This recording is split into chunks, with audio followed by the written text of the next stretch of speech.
les deux types de naissance. Les deux types de naissance. Alors, nous allons partir rapidement dans la parole de Dieu, dans le livre de Jean, chapitre 1, versets 12 à 13, que je vais faire la lecture. Mais à tous ceux qui l'ont reçu, à ceux qui croient en son nom, elle a donné le pouvoir de devenir enfants de Dieu, lesquels sont nés non du sang, ni de la volonté de la chair, ni de la volonté de l'homme, mais de Dieu. Mais de Dieu. Donc, bien-aimés, lorsque nous analysons ces deux versets, nous voyons le Seigneur Jésus-Christ nous révéler deux aspects de la vie de l'homme. Je dis bien, nous révéler deux aspects de la vie de l'homme. Le premier aspect, c'est la naissance naturelle. Et le deuxième aspect, c'est la naissance spirituelle. Tout à l'heure, j'ai parlé de deux naissances. Donc, l'homme est composé de deux naissances. La naissance physique et la naissance spirituelle. Lorsqu'on va dans le livre de Genèse, la Bible déclare que Dieu a formé l'homme avec la terre. Voilà, il a formé l'homme avec la terre. Lorsqu'il a fini, il a soufflé en l'homme. Donc l'homme a été composé de matière physique. Et le deuxième élément que Dieu va utiliser pour formater ou pour achever l'homme, c'est l'esprit, le souffle de Dieu, qui est l'esprit. Dieu souffle, Dieu prend une partie de lui et dépose dans ce corps. Donc voici les deux aspects qui forment l'homme. Donc l'homme a été créé chair et esprit. Donc nous sommes des êtres animés d'esprit. Voilà. Maintenant, après le péché d'Adam et Ève, le monde va être déformé, le monde va être sous le pouvoir de la malédiction, le pouvoir des ténèbres. Et la chair, le physique va maintenant prendre le contrôle et l'esprit sera dominé. Parce que Satan a amené l'homme à désobéir à Dieu. Il les a fait entrer dans la chair et il a pris le contrôle. Maintenant, Jésus vient, il meurt. Mais après la mort de Jésus, Dieu veut restaurer cet aspect de l'homme qui a été défiguré, cet aspect de l'homme qui a été mis à l'écart, cet aspect de l'homme qui a été tué, qui est l'esprit. Alors, après la mort de Jésus, qu'est-ce qui se passe? Le verset nous dit quoi? Que à tous ceux qui l'ont reçu, à ceux qui croient en son nom, la parole leur donne le pouvoir de devenir enfants de Dieu. Et la Bible dit quoi? Ce n'est ni par le sang, ce n'est ni par la chair, ce n'est ni par la volonté de l'homme, mais de Dieu. Donc, le Seigneur nous enseigne ici deux types de naissance, comme j'ai dit tout à l'heure, la naissance physique. Pour qu'un homme vienne sur la terre, il faut la décision du père et de la mère. Il faut la volonté. Ça, c'est la volonté de l'homme.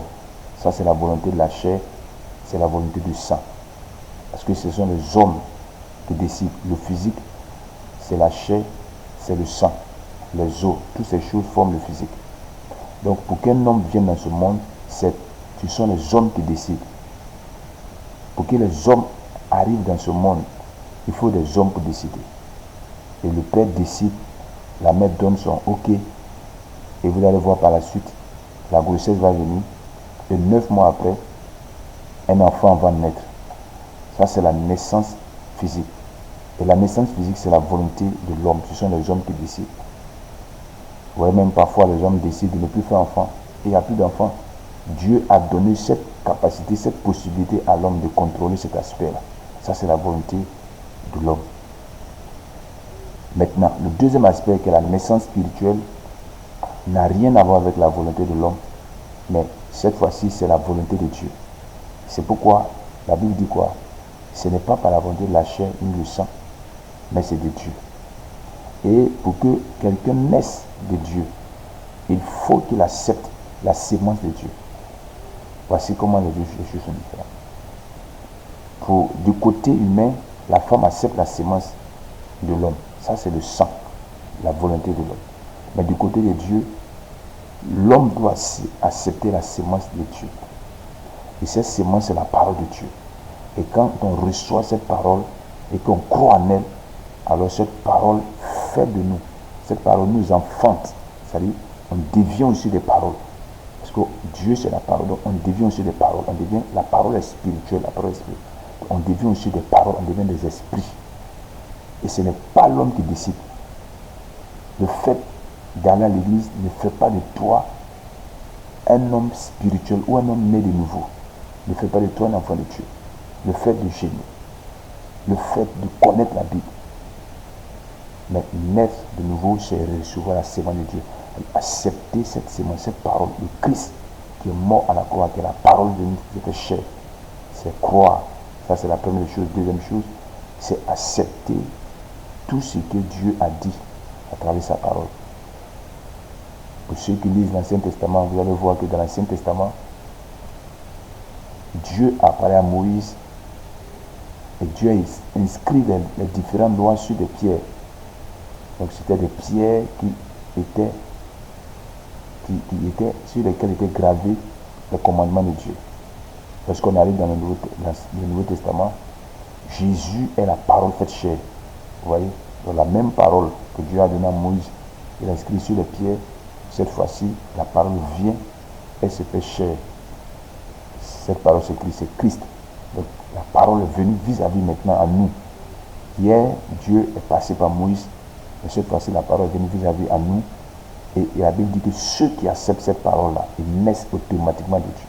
Ceux qui acceptent et qui croient naissent de Dieu. Voici comment se passe la naissance spirituelle. Ça n'a rien à voir avec la naissance physique. La question maintenant qu'on peut se poser, est-ce que tu es né de Dieu? Est-ce que tu es né de nouveau? Est-ce que tu es réellement enfant de Dieu? Est-ce que la parole a fait de toi un enfant de Dieu? Est-ce que tu portes la sémence de Dieu en toi? Est-ce que c'est vrai, tu es né de la chair, mais est-ce que tu es né de Dieu? Si tu es né de la chair qui n'est pas de Dieu, tu n'es pas encore connu de Dieu. Shalom, que Dieu nous bénisse.